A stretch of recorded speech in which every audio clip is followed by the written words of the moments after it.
Seth Rollins suffered an injury at Saturday night's main event last month and has been kept off TV since. It seems that his knee injury could keep him away from the ring for several months, but there is no prognosis yet, as Rollins' initial MRI was inconclusive. This has only served to fan the flames for fan speculation that Rollins isn't actually injured and could return at SummerSlam to cash in his Money in the Bank contract. The Wrestling Observer recently noted that the original plan was for Rollins to cash in his contract following the main event between Gunther and CM Punk at the biggest party of the summer. Of course, the injury could mean that these plans have now changed, but Dave Meltzer recently claimed that it would be quite a swerve if these plans went ahead. Punk finally winning the title and then Rollins cashing in after making everyone think his knee was blown out is actually a great one. An interesting story has formed between Gunther and CM Punk since it was revealed that Punk would be facing the ring general for what could be his first world championship in more than a decade. Not only would Punk dethroning Gunther be a major moment, but a Money in the Bank cash in straight after could also be a huge shock too. The fact that Seth Rollins' recent MRI wasn't able to determine a prognosis has led to a lot of fan speculation surrounding whether or not he is actually injured. The answer to all of these questions will come at SummerSlam, and fans will then see what Paul Heyman's plan B really is. Was it about Seth Rollins' cash in or could another new member be being added to the team? Philippa is a WWE writer for Sportskeeda. She is also a mother, wrestler, dancer, former actress, and a Seth Rollins fan. She is a retired wrestler, dancer, and at one time enjoyed boxing. Philippa has tried her hand at all aspects of the wrestling business in the past, including booking, promoting, refereeing, commentating, ring announcing, and wrestling. Throughout her time in Sportskeeda, she has become known for picking up botches and sharing them. Philippa's favorite wrestler is Seth Rollins, but will allow her head to be turned by any high-flying superstar.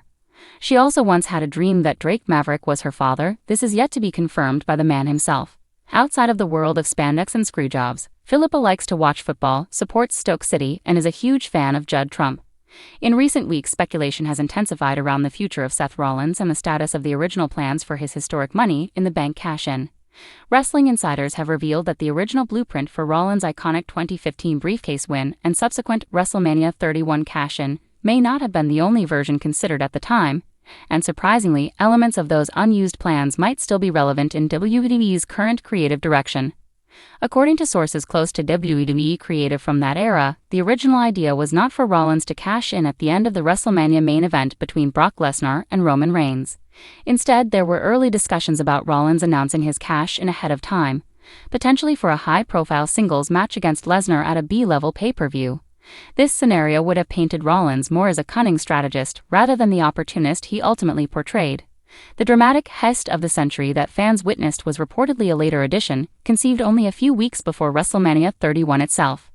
Interestingly, sources indicate that the earlier concept of a pre-announced Money in the Bank cash-in still appeals to WWE's current leadership, especially Triple H, who has taken a more creative approach with briefcase winners since assuming control of WWE's long-term storytelling. That opens the door to speculation. Could WWE revisit this concept with Rollins in a future storyline?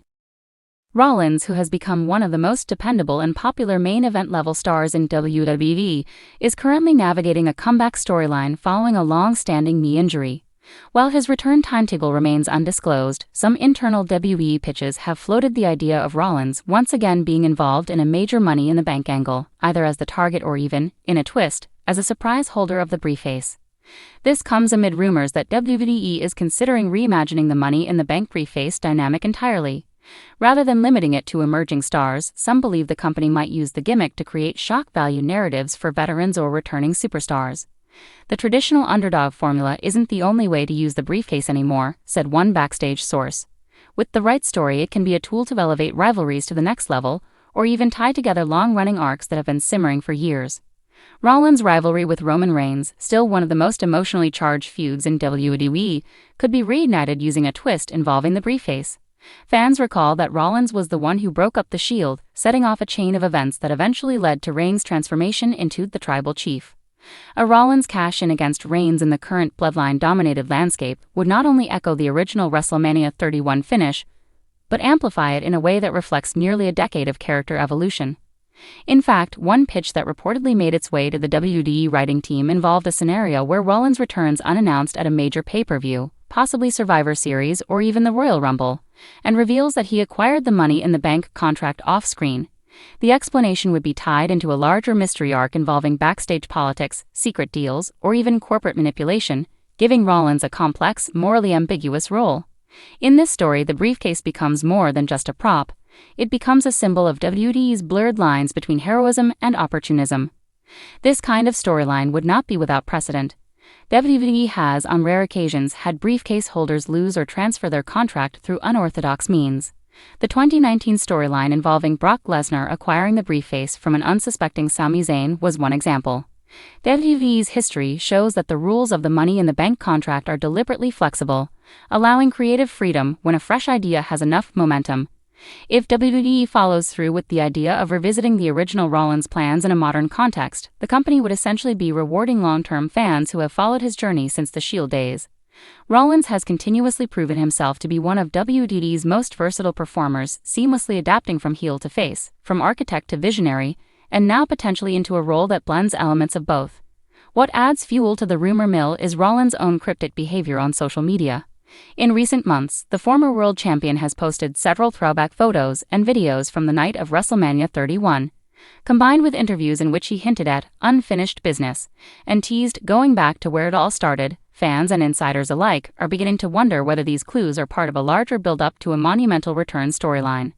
Another point of intrigue comes from the broader WWE calendar. With The Rock, John Cena, and even Steve Austin making sporadic appearances over the past 2 years, WWE appears to be heavily invested in legacy storylines that tie the present day with pivotal moments in the company's past.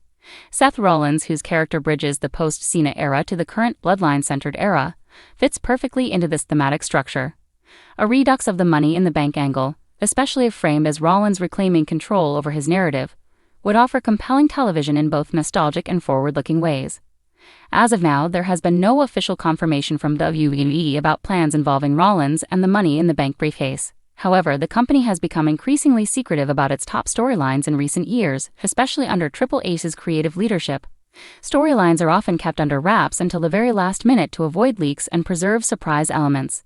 Therefore, while no concrete plans have been revealed publicly, insiders suggest that anything involving Rollins, the briefcase, and a potential clash with Roman Reigns should not be ruled out. If WWE pulls the trigger on this storyline, it would likely be one of the most layered narratives the company has produced in years. It would combine historical context, real-world injury setbacks, and character evolution into a single high-stakes narrative arc. In a wrestling landscape often criticized for short-term booking, WWE may be sitting on a story nearly 10 years in the making, and it all starts with a briefcase, a betrayal, and a moment that defined an era.